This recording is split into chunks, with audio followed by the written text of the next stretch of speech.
This Week in Startups is brought to you by Klaviyo is the e-commerce marketing platform that helps brands build relationships with memorable email and SMS messages. Today, more than 50,000 brands like Living Proof, Hint, and Chubbies choose Klaviyo to help them grow. Learn more and get started with a free trial at klaviyo.com/twist. That's KLAVIYO.com/twist. Silicon Valley Bank. For over 35 years, Silicon Valley Bank has helped thousands of tech and life science companies plan for the future.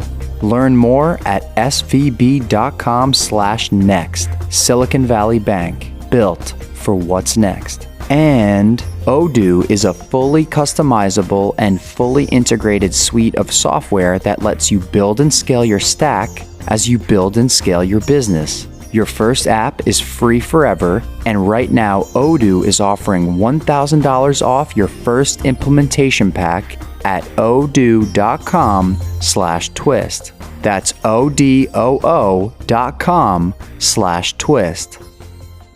Hey everybody, welcome to This Week in Startups. For the fourth time on the program in 10 years, my friend Jamie Siminoff, the founder of Ring.com and a shark on Shark Tank, and a great friend of mine, a great creator, and one of my biggest misses as an angel investor. We were just laughing about it before we went on air.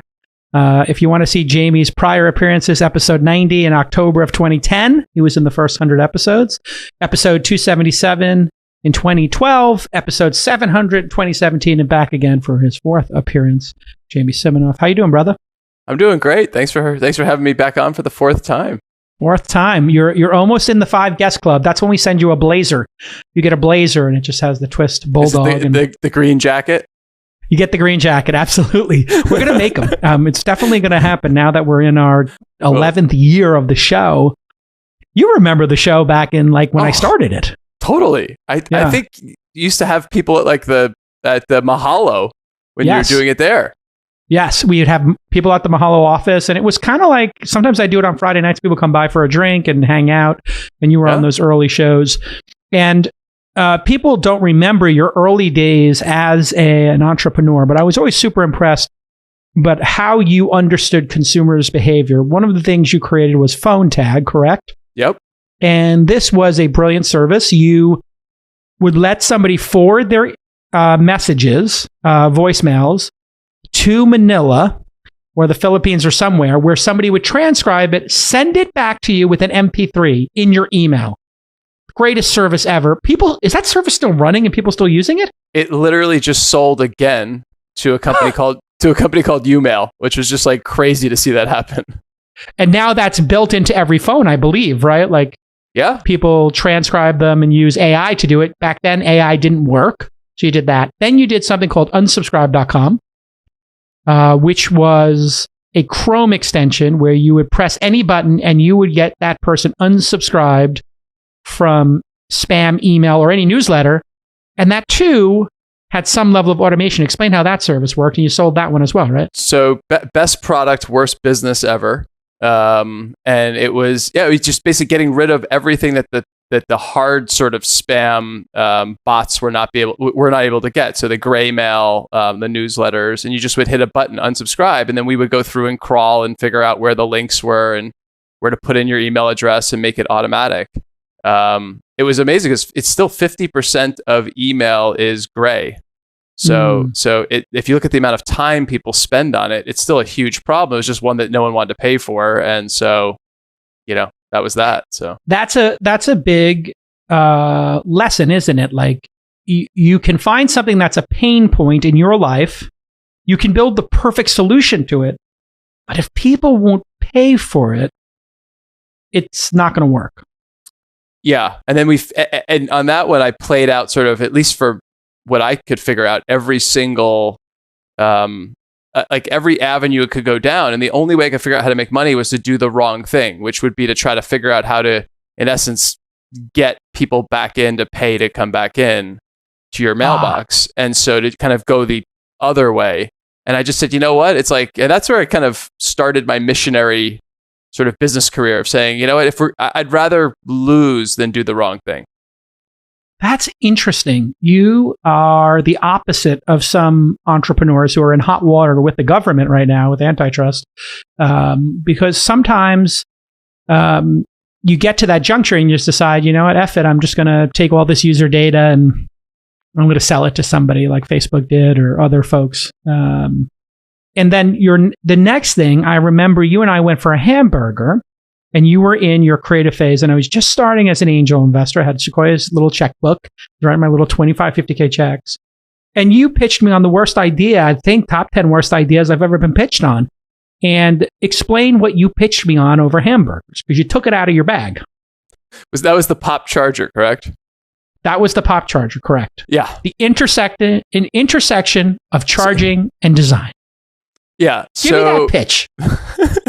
Just so I know I'm not crazy. I was exploring. I literally had opened up, as you know, this lab in my garage called Edison Jr., my little garage in the Palisades. Yep. And one of the first products was this idea that charging. It's actually looking back.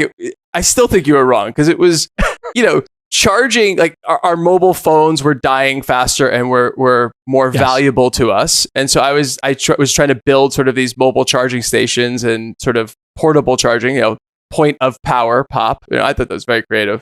Charging stations, and threw it on Kickstarter. At the time, Kickstarter was just sort of starting out. This is 10 years ago. Yep. I think we were in the top 10 or something Kickstarters, and that was like $140,000. So it's just like crazy. And it basically looks like a little garbage can, like a waste bin. And there are some design elements that I will say are dope, because the top of the garbage can, the waste bucket, opens up and you can put your cables in there. Yeah. And then underneath, you had cables you could basically pull out and plug in. And it was retractable cords, correct? Correct. So this was like, one of those hoses that theoretically gets pulled back in. Of course, those hoses never work, but theoretically, they're a good idea. And I remember the really cool thing was at that time, there was like micro USB, and then there was Apple's horrible iPod connector, which was the first connector. The long one, like the 30 pin. Yeah. Which was gigantic. And you made it so it snapped out and it was both chargers. Yep. Which was, I have to say, that was brilliant. And I asked you like, you didn't think so? Well, no, I asked you, what's the use case for this? I always think about the use case, right? And you were like, well, when you're in the club and your battery's dying, we want the bottle service to come with one of these. And I was like, Jamie, I need to have a heart-to-heart with you. You are going backwards in your career. And I gave you do you remember this? I gave you a talk. I do. I gave you a stern talking to. I do remember that. I do remember that. I was like, Jamie, you're Jamie Siminoff. You made phone tag. I totally remember you saying that. You're Jamie Siminoff. You made unsubscribe. And now you are going backwards with the pop. You made a battery with a cable. It already exists. This serves nobody. Back to the drawing board. I would never invest in something as silly as this. And of course, a month or two later, you had Doorbot. So explain, what was the origin story of Doorbot for people who don't know? So Doorbot, so here I am, I'm building pop in my garage and being told by good friends that I'm literally out of my mind. And I can't hear the doorbell when someone comes to visit because the garage is like behind the house. And this is a small little house in LA. I think you had been there once, but it's like tiny little place, right on the street. I just couldn't hear the doorbell. The little wireless doorbell wouldn't reach the garage. So on the weekends, and this is actually like really funny because I had taken a tiny bit of money in for the lab. And so on the weekends, I built this. I said, why wouldn't the doorbell just go to my phone? So I built this thing, Doorbot, to go on my front door to alert my phone that I could talk through when someone rang the doorbell. But I built it on the weekends because I didn't want to take the time during the weekdays when I was like a fiduciary to my little company. So that's how little I thought of the idea in terms of it being big at the time. And I remember looking at this idea and I was like, that's interesting. And then Doorbot was universally panned The Amazon reviews were absolutely brutal. I'm looking at them now. 36% one-star reviews. Yeah, and if you read those, it's like that when they read the tweets, on like the mean tweets. Yeah, Let's mean do tweets. It. Dumber than my old dumb doorbell. I would give it 0 stars if I could. Nothing worked properly. Don't buy this product. This product specifically says quick and easy setup. This is not true. Advanced knowledge of Wi-Fi routers is needed. I honestly believe this company is no longer supporting this device. 2 days into making it work reliably, I was at my front door with sufficient test equipment that I tried this product for 2 weeks. I really wanted it to work, but it just doesn't. You got absolutely demolished. When we get back from this quick commercial break, I want to know how you took a product which had, I kid you not, 60% 3 stars and below reviews, and turned it into one of the most loved and iconic products of the last decade. When we get back with Jamie Siminoff on This Week in Startups. Is your team behind on planning for Black Friday? Or how about Cyber Monday? No worries, because Klaviyo is here to help. Klaviyo is the ultimate e-commerce marketing platform for online brands of all kinds and sizes, with email automation, SMS marketing, growth tools, and more. You'll get everything you need to build a strong relationship that keeps your customers coming back. And with the holiday season right around the corner, there is no time like the present. You want to get up and running right now, quickly, and you want to use Klaviyo's flexible automations. You want to get those powerful insights and have super precise targeting, so you're sending the right message at the right time to the right customer with the right product or service. So whether you're a billion-dollar business or just starting out, Klaviyo is the e-commerce marketing platform for growth during the holidays and into 2021, which is going to be an amazing year. So get a free trial at klaviyo.com/twist. That's KLAVIYO.com/twist. Get a free trial right now at klaviyo.com/twist. KLAVIYO.com/twist. Okay, let's get back to this amazing episode. Welcome back to This Week in Startups. My guest is inventor Jamie Siminoff of Ring.com. I've absolutely demolished Jamie's early career when he was in the trough of despair, which every entrepreneur must go through. Correct, Jamie? I think, it's, as we were kind of laughing about it getting into this, the truth is, at the time, it was I would wake up at night in my bed, and I tried not to wake up my wife when I was crying. And that's serious. Like I really literally was weeping. I basically had taken the little bit of like success I had, put it all into this, and was watching it in front of my eyes, if you will, the Amazon reviews just blow into the ether. And I didn't know how to get out of it. I didn't know how to build product. I was trying to do the best we could. But it was like, at the time, you couldn't see a avenue out of this. Wow. It looked like a death spiral. And, luckily I had gone so far down this one-way road that turning around was just death. So I just kept going. But it was brutal. You burned the boats on the beach. There was no going back. I burned the beach, the boats, the everything. Yeah, everything. Yes. The compass, everything was burned. Everything. The maps. There was no way to get back. Yeah, we have to make this work. Yes.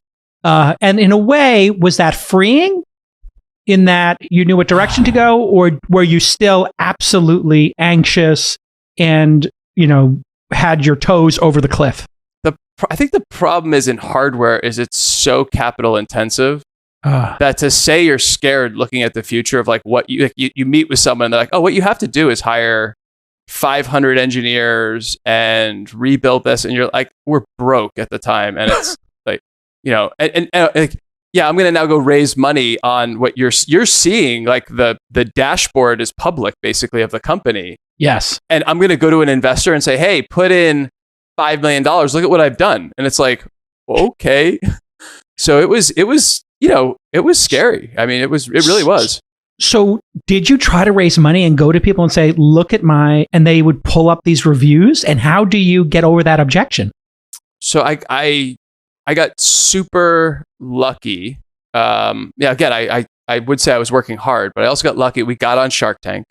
And with the awareness and credibility of Shark Tank, it gave us enough of a sort of a flywheel effect that I could get a little bit of extra money in through sales that I probably would not have gotten otherwise, which let me hire some engineers and rebuild the inside of the company to then go to an investor and say, hey, I see what you're seeing here, but look at this is what I'm really doing.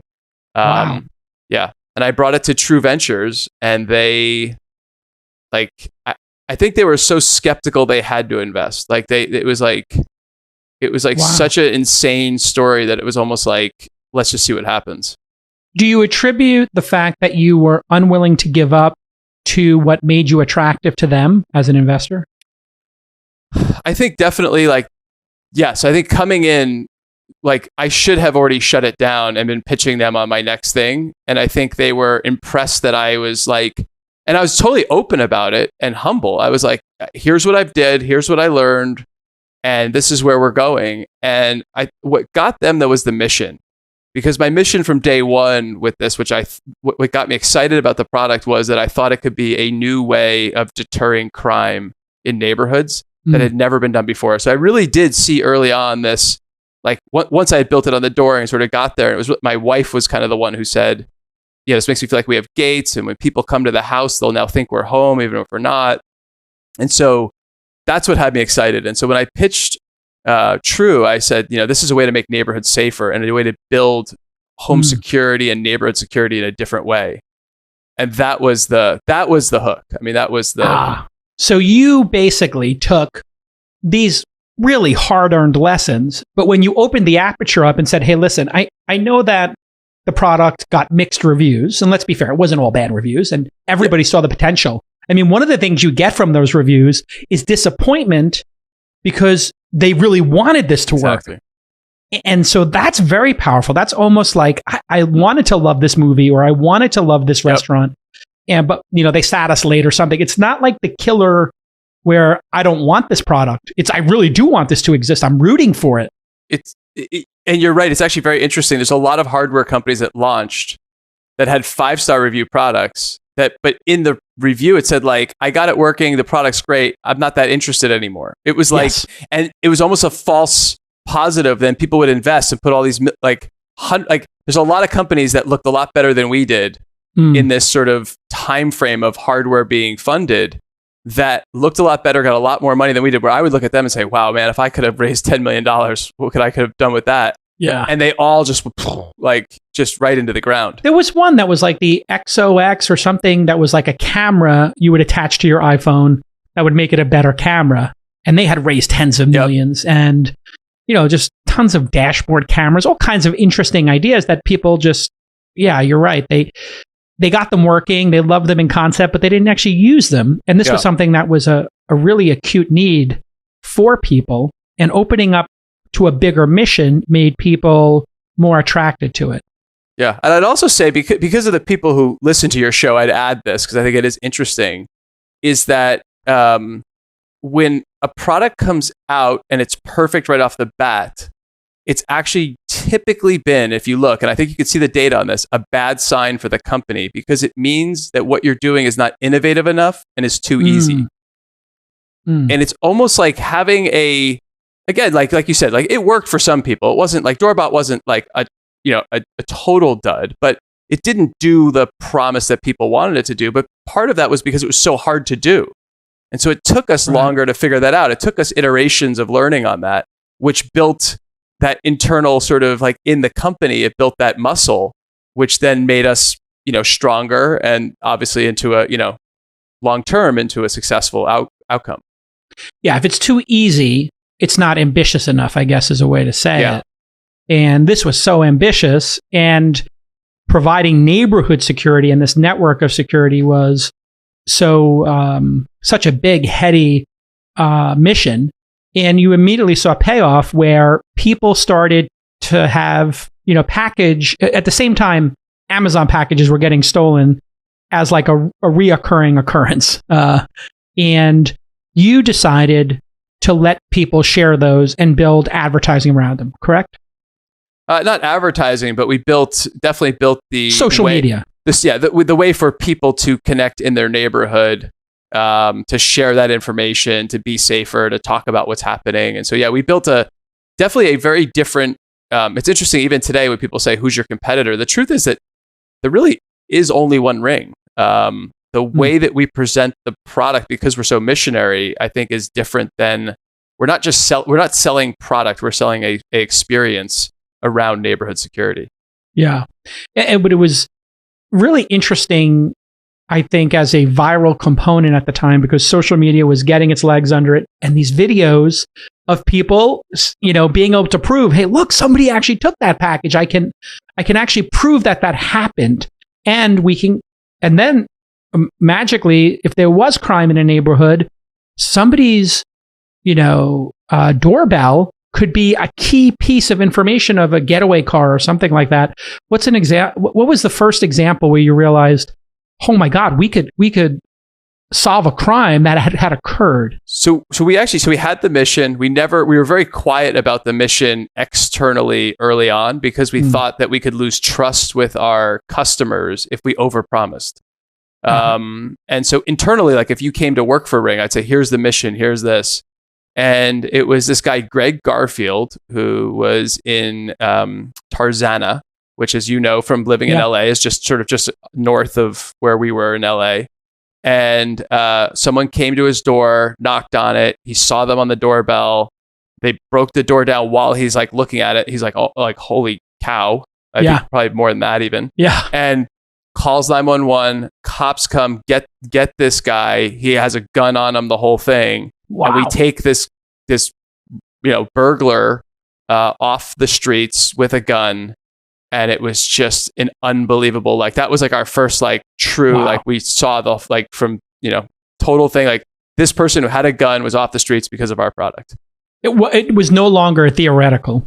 Yes, it was actually reality. The mission, and it was so in your head, you can even remember the name of the customer and the exact detail, and so now that night you go to sleep, and instead of crying in your bed, you sleep like a baby, or you're so excited you're going out popping bottles and taking the pop charger with you, so everybody's phone is fully charged at the club. Correct? Yeah, we still had a long way to go. So I don't, but we were definitely, that was one of the early sort of like wow, and that was actually Richard Branson pinged me like right after that news report came in, and that's what got him in.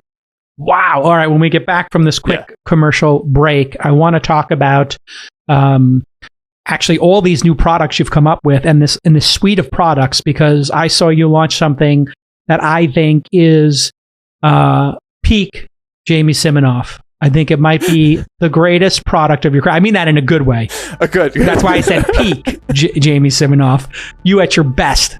And I think it'll be your best product ever. And I can't wait for it when we get back on This Week in Startups.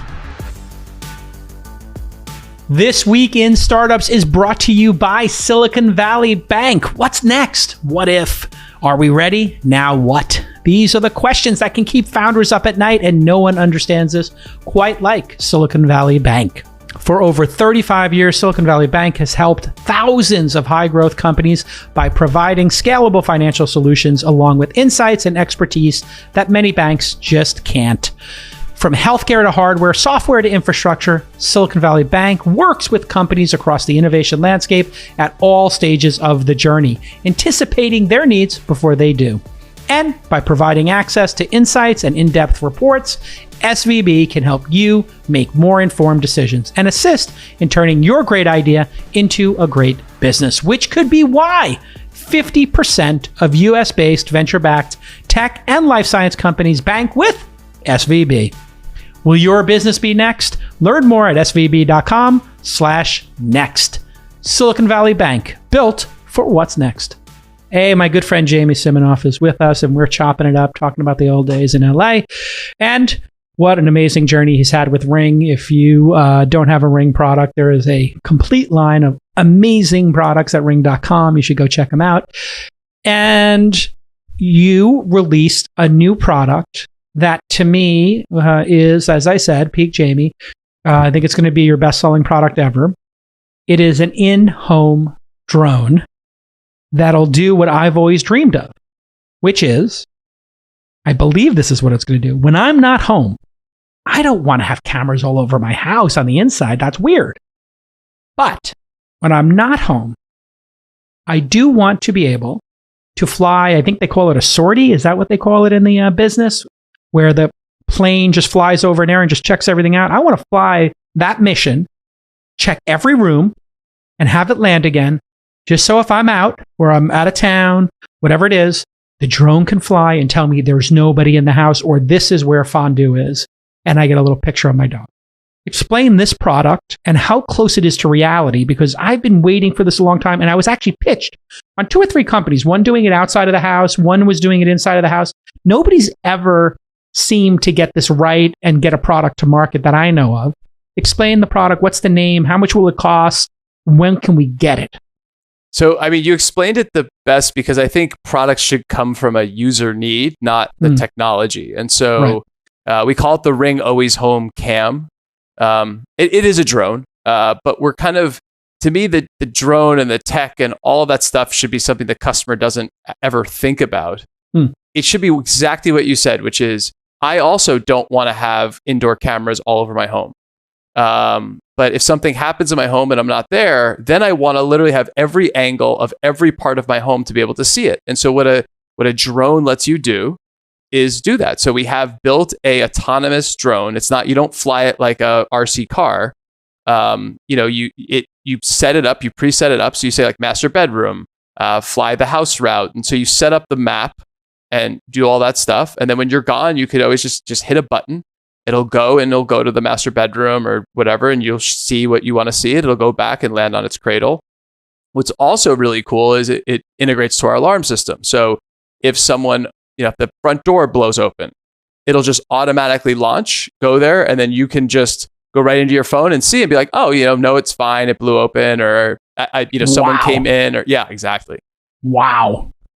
That's incredible. Can you imagine, though, in the case of a break-in, if that person who broke into that Tarzana home was greeted with a drone, they're running the hell out of there. Yeah. They're done. They're out. And we call it that it's like privacy you can hear, because the drone is actually loud, which is good, because I don't want a stealthy flying camera that like, I don't know it's there. I love that you hear it. I love that, like, if that guy had come in that door and a freaking coming out, like, that is horrifying, and you're out of there. So I do love like how the whole thing sort of comes together to build a product that never existed, and the price point, which I never sort of harp on price because I don't think that's how you compete. I would pay $1,000 for this. Well, instantly. I would not even think about paying $1,000 for it. I would order one for each of my 6 homes. I don't have 6 homes. I have one. I have one in an office, but I would order those 2, and I'd order for my parents. I'd give it as a Christmas gift at $1,000. Well, I have to figure out how to charge you $1,000. It is $249. That's not possible. How is that even possible, Jamie? That's ridiculous. And this is when we started looking at this, part of why we never came out with one is the cost of all the components was, I mean, it would easily have been over $2,000 to build this, 2 years ago. But autonomous cars, all of these things have been pushing the cost of these components like LiDAR down.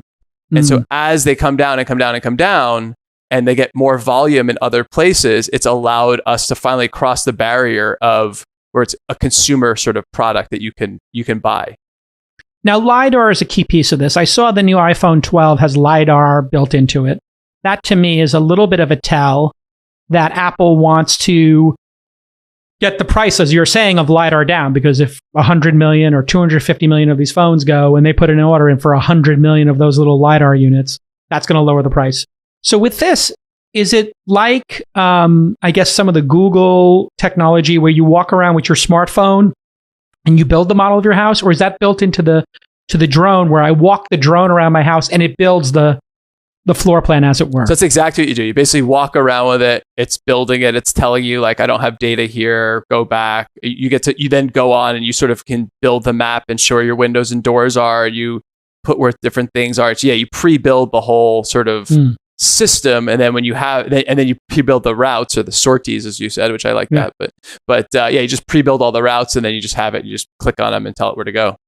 What would be great too is if I don't know if this is possible, but if I'm not home, can I set it up to do one of these every hour and make me a little GIF or something, and text it to me or something, or, have it in the app as like a little looped thing so I could have it, on some regular basis. So I think that's what's exciting is that you could see this with an alarm system when it's, when it's armed in a way that you say, when it's armed in a way, I want you to do X and Y and Z. Yes.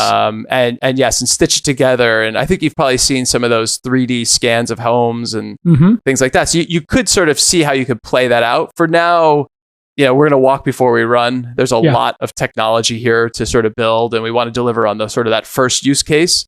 But definitely, I think it could be a better, a product that does more for the home. And again, knowing when you're away from the home and the privacy side of this is just so important. Like when it's in the cradle, you can't even, like the camera can't see out.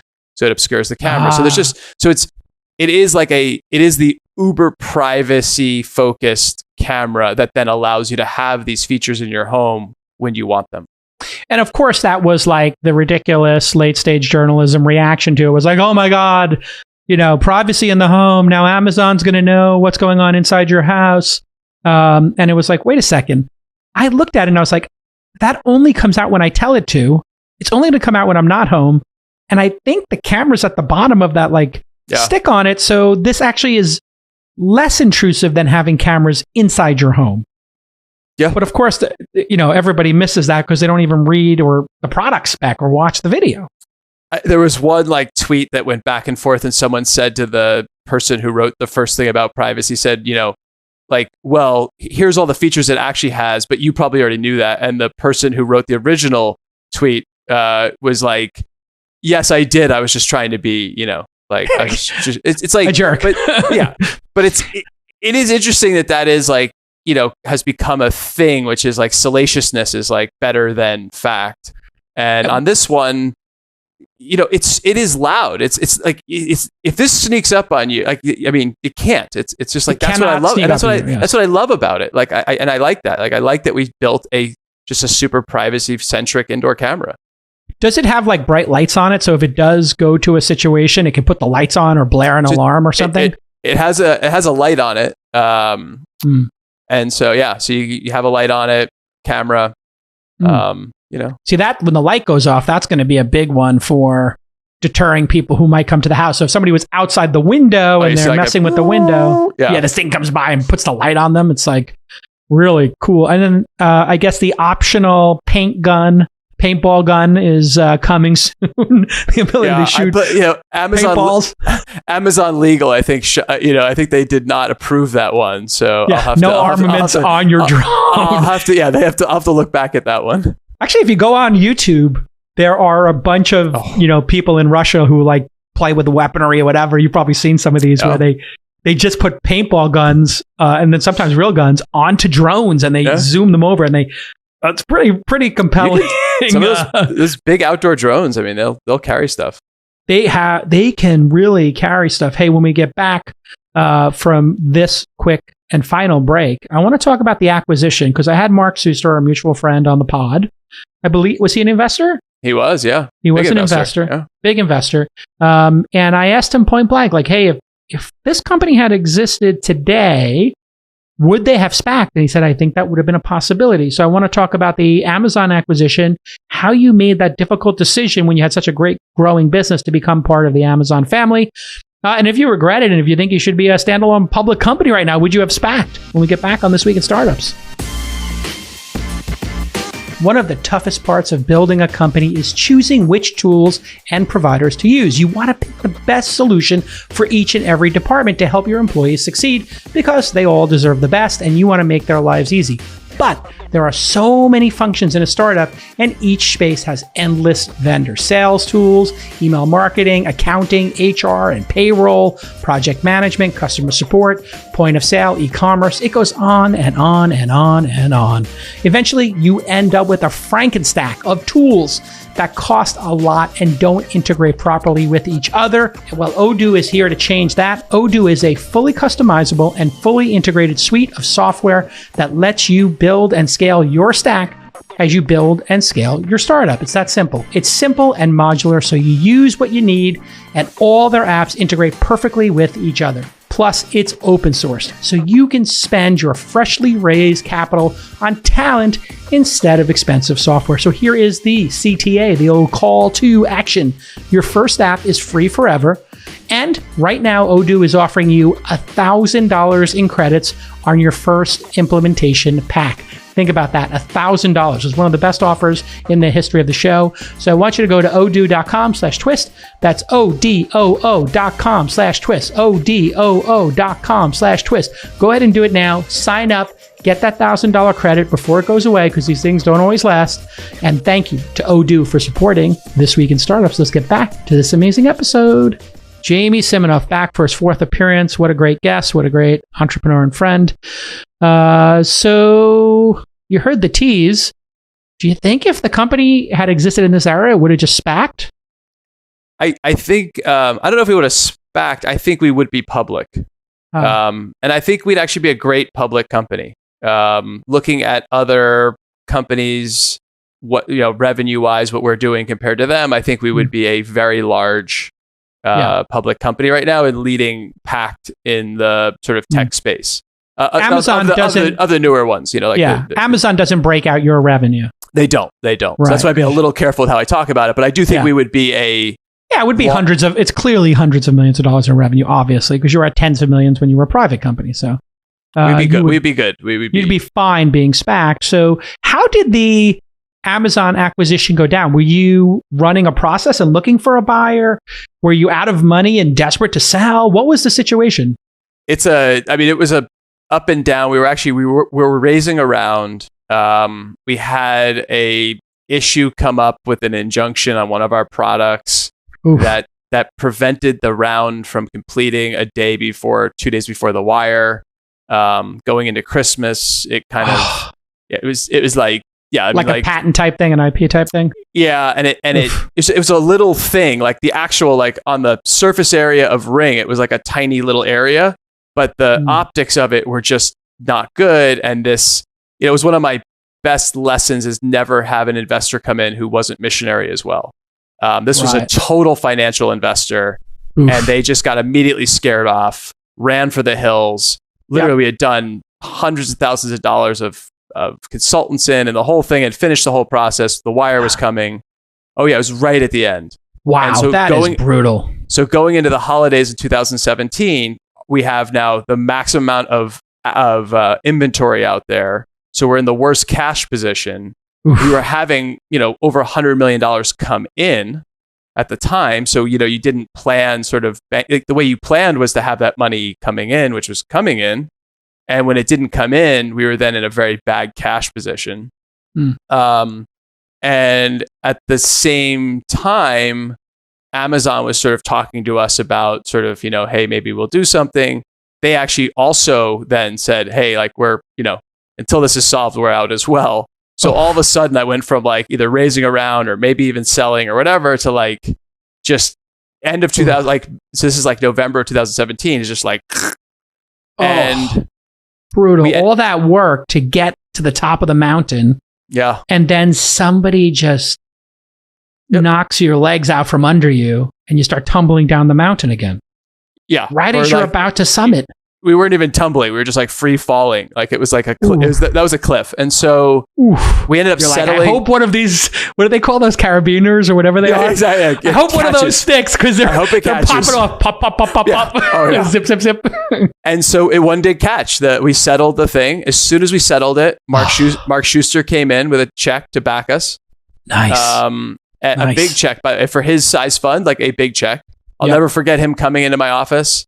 And I said, listen, I understand if you don't want to do this. And he was, during the as we're still free falling, he came in and said he was going to do it.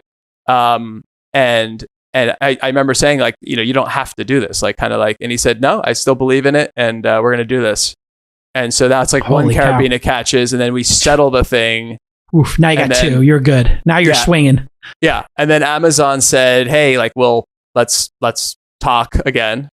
And, my thing was, I at that point, we definitely could have raised more money and could have kept going for it. But what really did it for me with Amazon was I told my team from day one that our mission was to make neighborhoods safer, and that we would do anything to scale and to make anything that would make neighborhoods safer, we would do. Like that's how we were going to make our decisions. And if I looked at going public and standalone in X years, or being part of Amazon and having a team like that help us to make neighborhoods safer, which one's going to accelerate us faster? Right. And to be, I had to be honest with myself and with the team. And I said, listen, this is a good outcome for everyone. Yeah. Is it the financially best outcome? I don't know. I'm not an economist. Right. But it is certainly the best for Ring. And For sure. And because of that, I'm happy I made the decision. I think Amazon has been a great family to be part of. They've kept to their word, and they've allowed us to really do something exceptional with the brand and help people. Yeah, I think Tony Shea as well, Yep, and I'm yeah. good friends with Tony for a long time, and I was always amazed that Jeff, to his credit, like let Tony run Zappos, and it always had its own culture. And I think one of the great companies to be acquired by really has become Amazon, because they know how to help but not hurt and not kill the culture at a company. And the fact that they kept Tony Shea there for so long was He's still amazing. there. The fact that you're still there is amazing. Yeah. He's still there. Audible CEO's still there. Yeah. Whole Foods. Cats. Yeah. It is. Jeff has a sort of a tenet that you let the entrepreneur, like, support the entrepreneur. You support them, and so it's been amazing. Just curious, like, does Jeff drive these acquisitions? Is he involved in them, or does his team just do it and he gives you a high five at the end?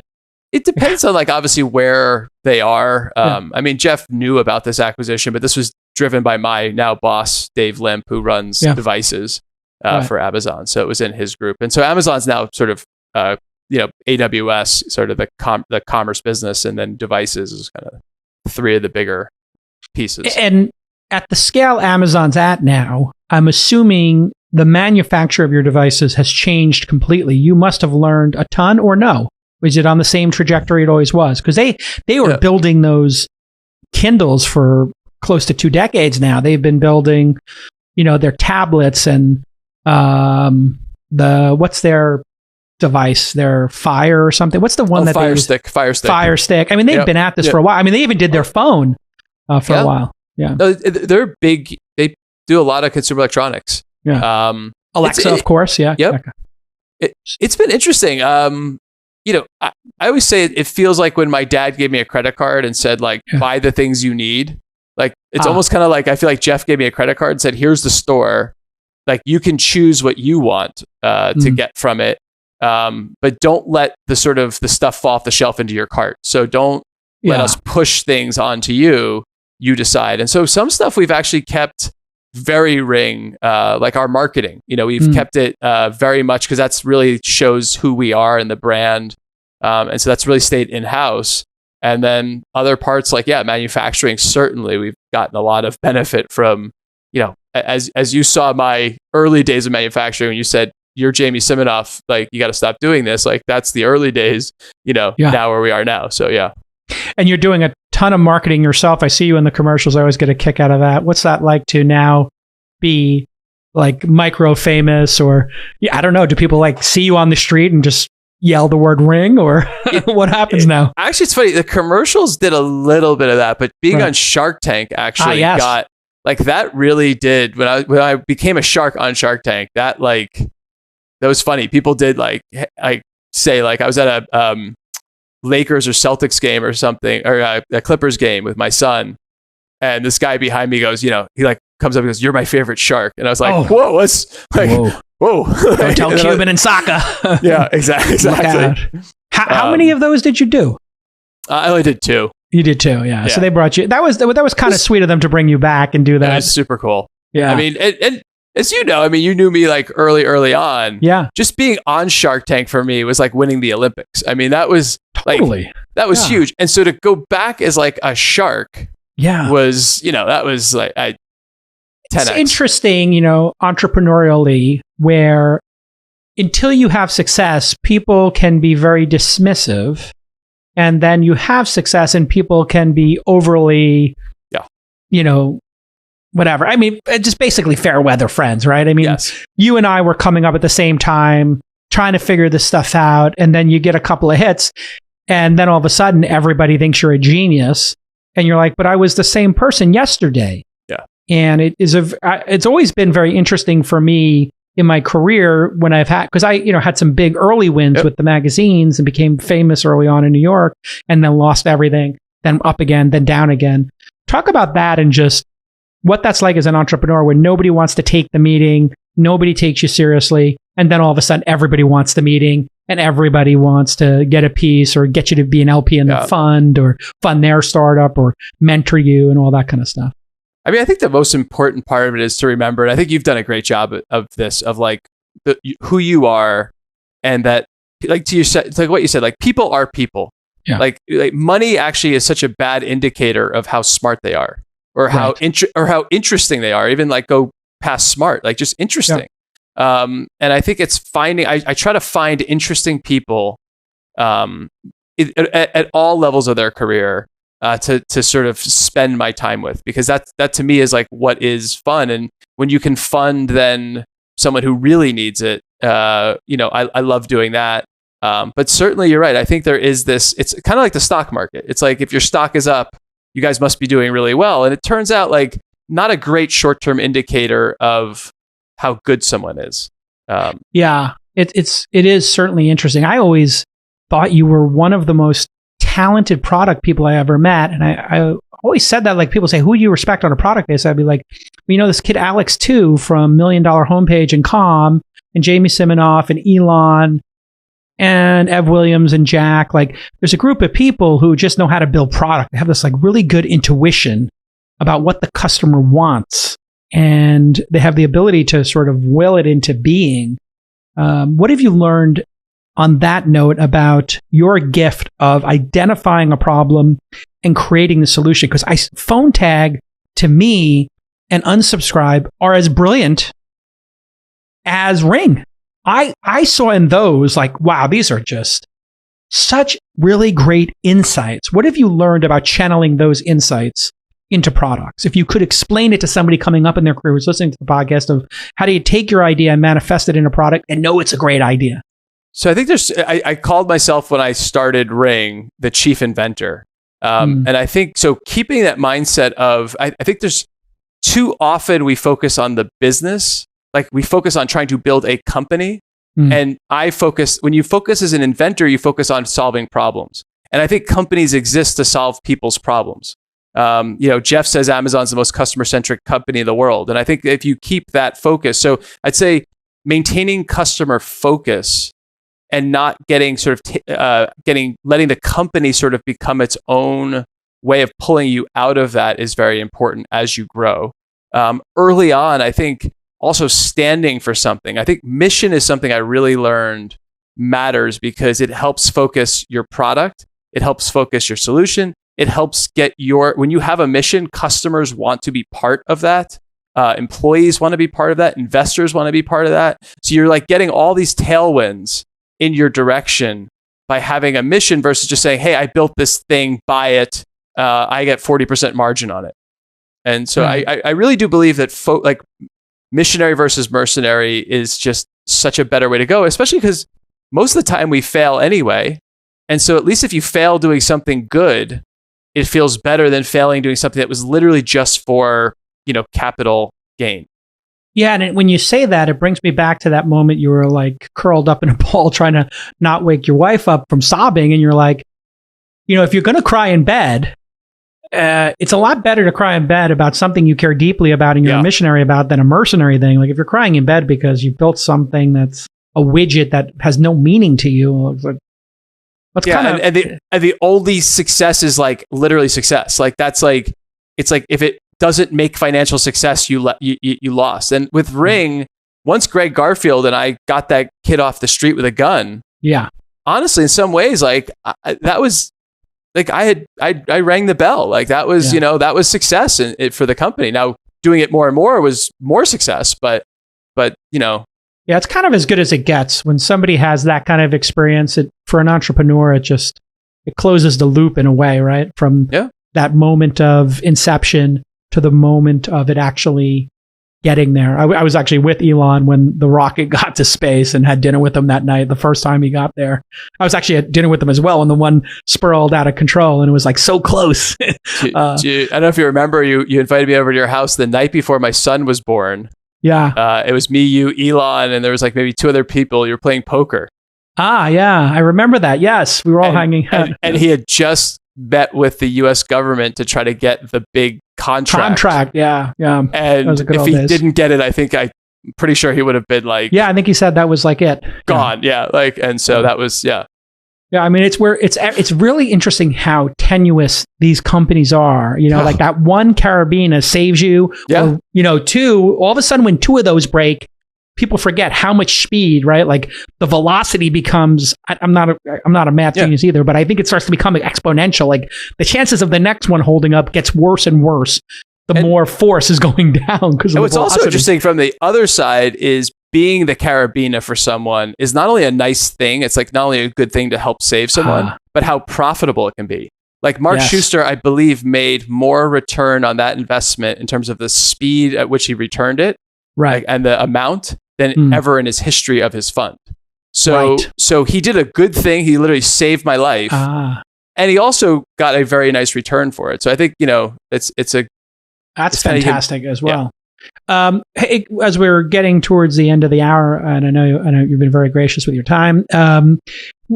What is the story with police having access to the cameras? I know that's been a flashpoint. For me, I think it's brilliant. I would love for police to have access to local cameras.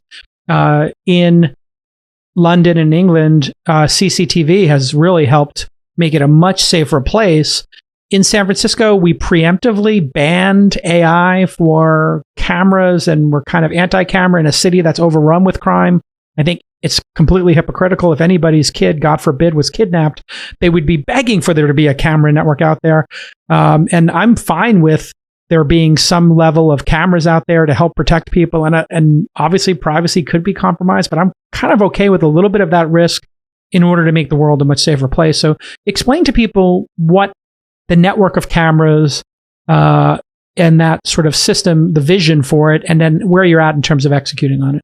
Yeah, I think it's what it is. It's been misunderstood that we built something for the police. We actually built something that is more privacy centric for our customers, which today in any neighborhood without any technology, if something happens, if a kid gets taken on the street, the police are going to come in, they're going to knock on doors, they're going to ask, do you have camera footage? Do you have this? So if you were the person in the neighborhood, you're going to get someone knocking on your door in a uniform, and they're going to say, hey, can I see your cameras? And that's just, in essence, that is a unnerving thing regardless. Now, and then the police, you got to figure out how to get that data, whether it's on a little hard drive or on the cloud or emailing it. So it's a super inefficient process. And it's also not privacy centric, where they're actually face to face with you. What we built was a system for our customers that if the police need footage, they can request to our cloud. We then send an alert saying, hey, Jason, this incident happened in your neighborhood. Would you give the police footage from 9 a.m. to 10 p.m. on this day from your cameras? Now, if you say no, it's anonymous. They don't know. So it literally versus that person at your door. If they knock on your door and you say no, that's a kind of a weird thing to say. And maybe it's because of something. It might not be nefarious. It's just because, I don't know, you were doing something weird that day in front of your house. Who knows? Right. And you just don't want to share. Right. If you say yes, then obviously yes. Then the footage, you are now handing it over. The police then use it under so their you're creating regulations. A process, which then also creates an audit trail. Yes. Which is better for everybody. So if the police were doing something that was fugazi and they shouldn't be, it was somebody was trying to spy on their ex or something nefarious, it would be an official request versus the knock on the door request. So now Correct. there's an audit trail. So that's better. It's tracked. It's anonymous. We really did bring to this process. I think like we upped it. It's very thoughtful. It's very considered. You thought the process through. It's not that they have unlimited access to every Ring doorbell. They have the ability to request access to it. And then you have the ability to opt into that request, which, by the way, is just making the real world process better. Yes. And you can also opt out fully and never see it again. So it's 100% in control. And of course, you get barbecued this by late stage journalists who are looking for a headline to just barbecue technology, because now all of a sudden technology and companies and entrepreneurs are the enemy of the state for some crazy reason.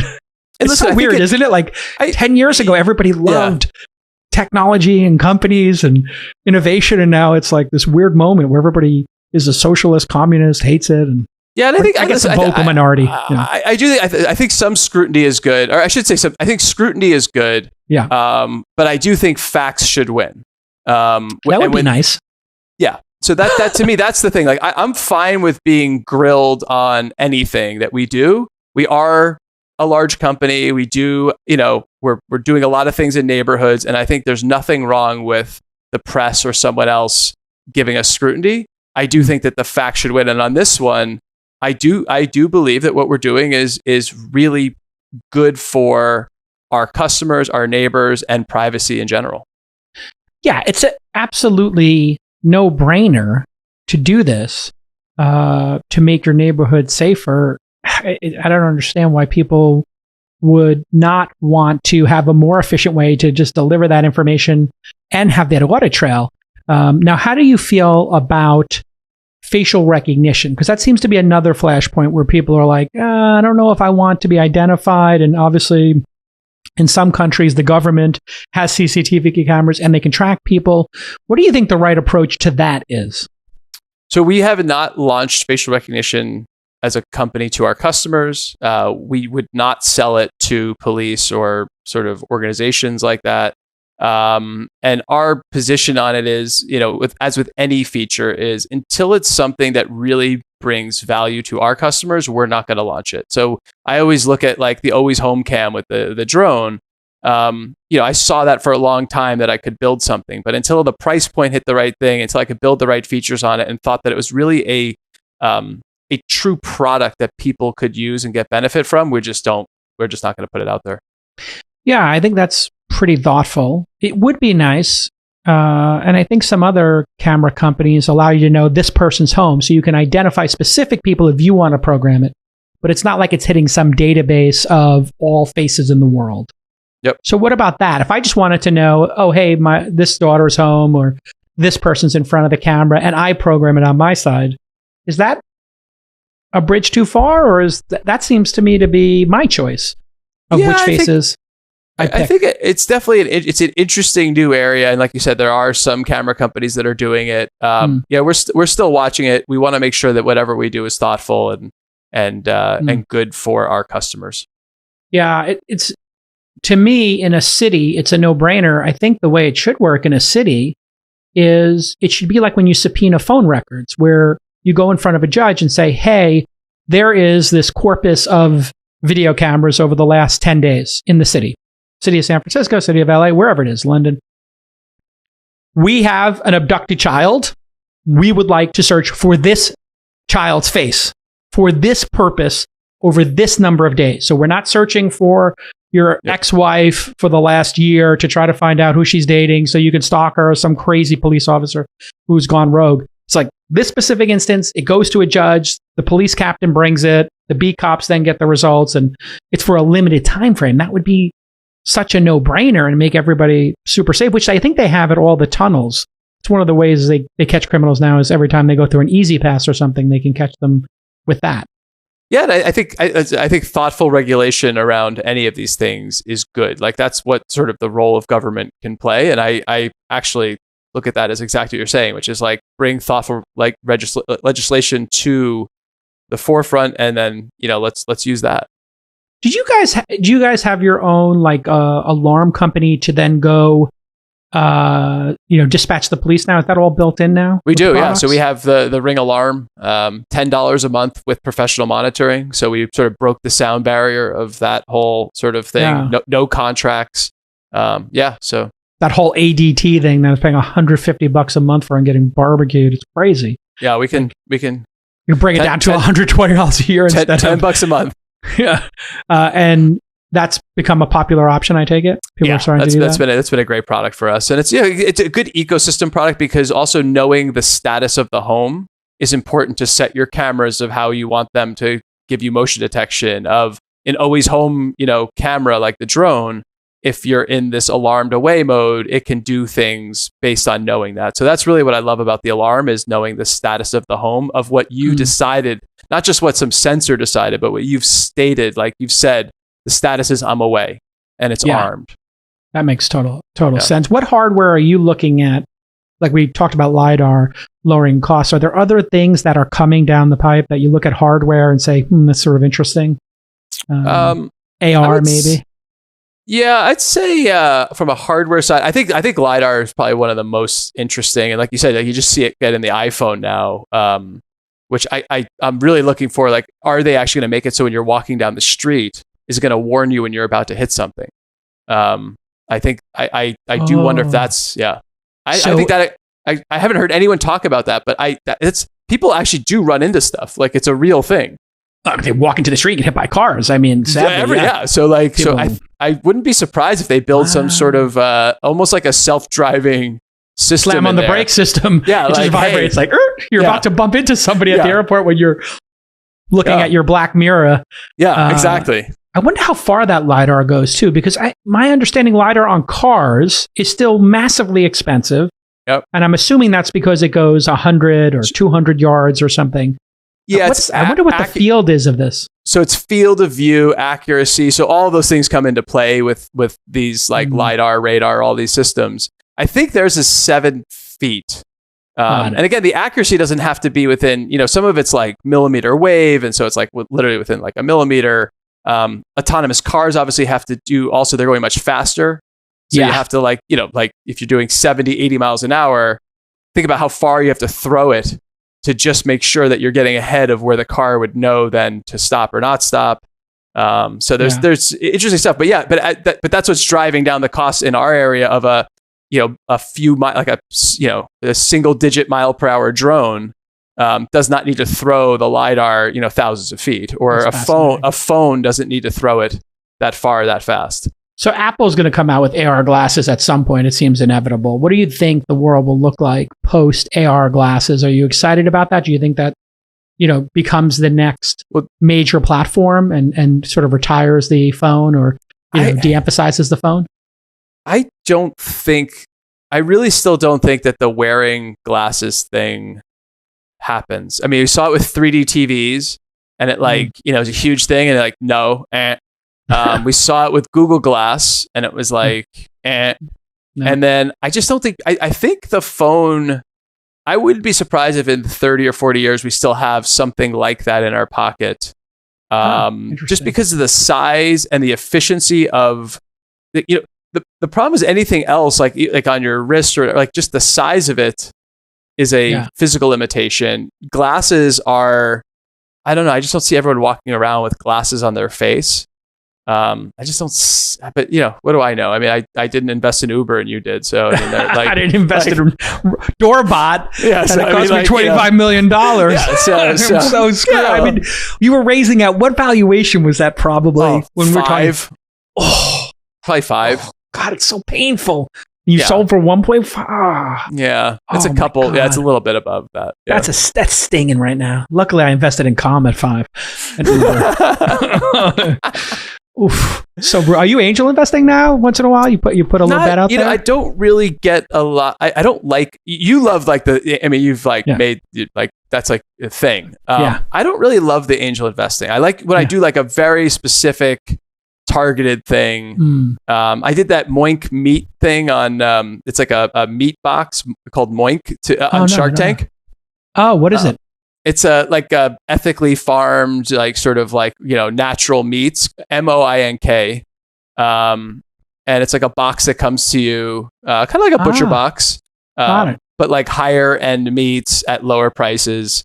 I love that idea. Yeah, the entrepreneur is unbelievable. She's super missionary in LaBelle, Missouri. I have since bought a farm in LaBelle. Really? Oh yeah. Look at you. Oh You got yeah. a farm now? So I kind of like when I focus on things. So like on that one, I like, I like really like I've gone deep. And it's all ethical, and it looks like they have some nice ribeyes on this. Oh yeah. The ribeyes, the ribeyes this weekend. They're very, very good. Yeah. See and it's grass fed, right? That's the thing. Yes. Once you start eating grass fed, it's very hard to go back because you start realizing like the corn fed beef is so mushy and doesn't have that flavor. When you have the grass fed beef and it tastes so good. Corn's not as, from what I've learned, is like corn's not as good for the animal. No. It's just like a very high protein, cheap feed. Yeah. And so grass is like what they're supposed to eat. So they're like much healthier, which then, just that it's like better, like environment. It's better everything. So yeah. Congratulations on this one. Thanks. And they came through Shark Tank, huh?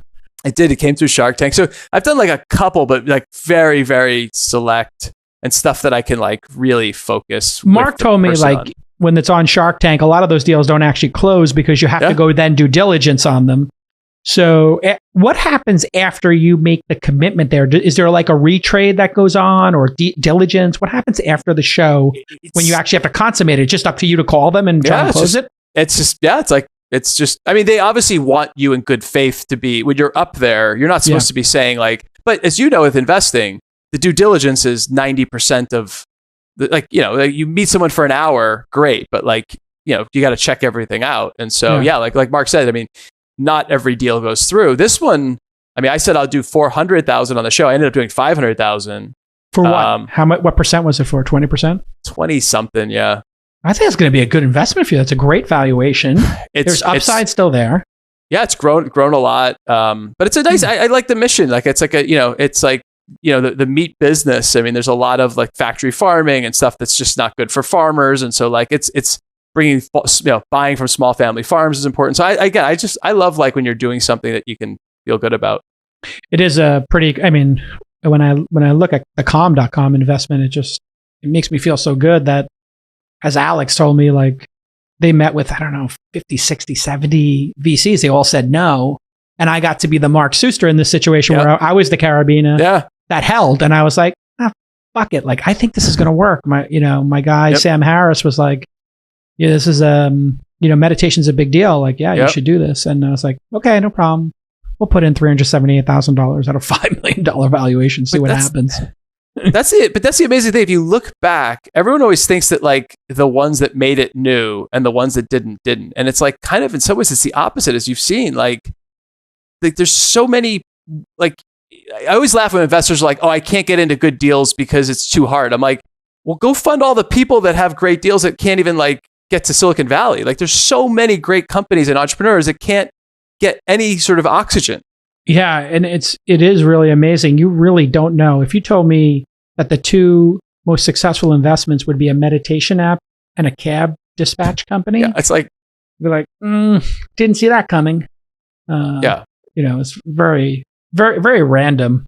And especially early on, definitely on Uber, I know, like early on, like it was not thought of to be like, it was like a black car thing that you could get picked up and look cool. And like, it was like Suster passed on it. He was at that Open Angel forum and he always laughs about it. He's like, I left the email in my box. I kind of didn't get to it. I didn't get it.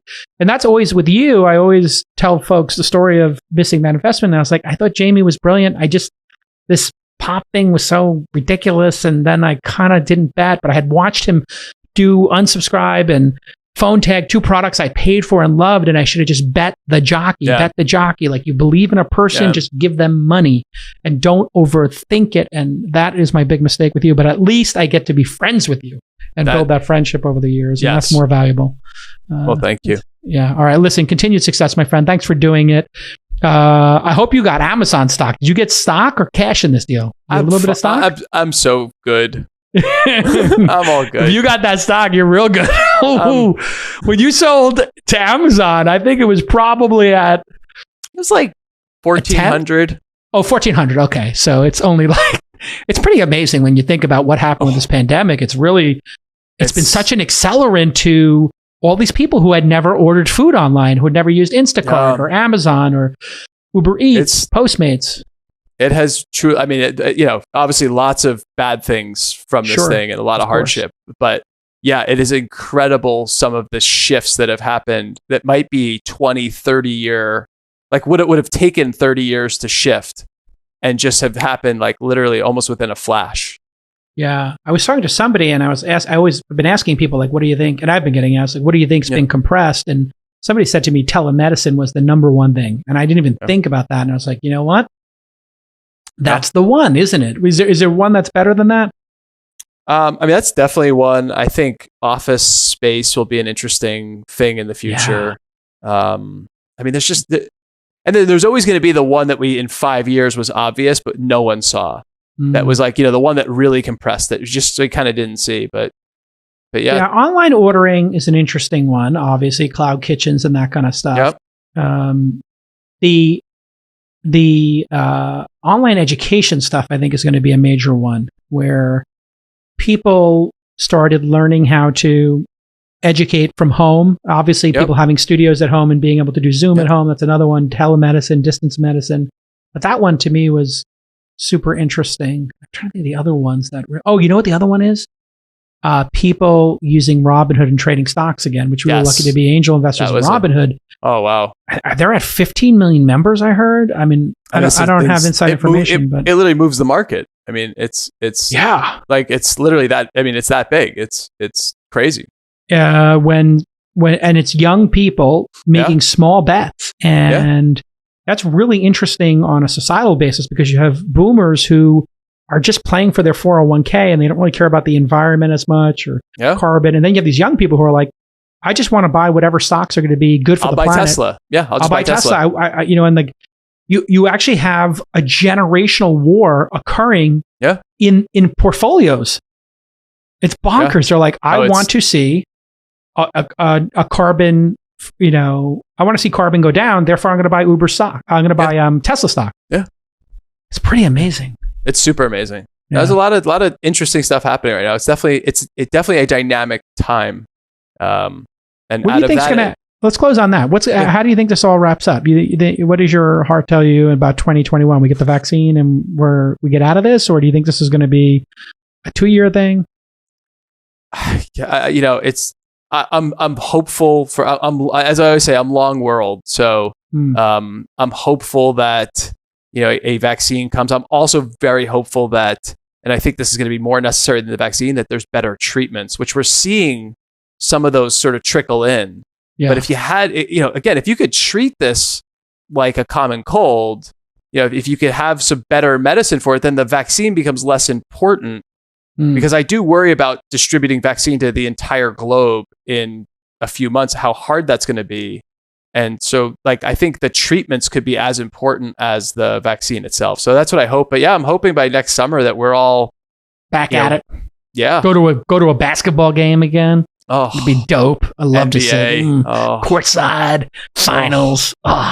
Would have loved to be courtside for the Lakers. Fire up that StubHub app that I haven't touched for 6 months. Get some of those last minute tickets on the way to the arena. You buy the tickets. Ooh, get a good deal on some good tickets. I can taste the street meat outside. Oh yeah, absolutely. Get those sausage sandwich with the hot dogs, bacon wrapped around or whatever. Oh yeah, absolutely. I'll pay for that later. For sure. I think it is. I think. The other thing that I'm really hopeful about, I've been talking to people, is the cheap testing. And so I've been to a number of events where they had the 15-minute tests from other countries, and they're using, I was talking to an actress, and she was telling me about on set, they have these, and 15-minute tests, and everybody can go onto set. They do them every day.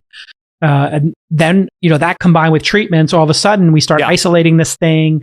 We have tracing, and it's unbelievable. We don't have testing and tracing working right now.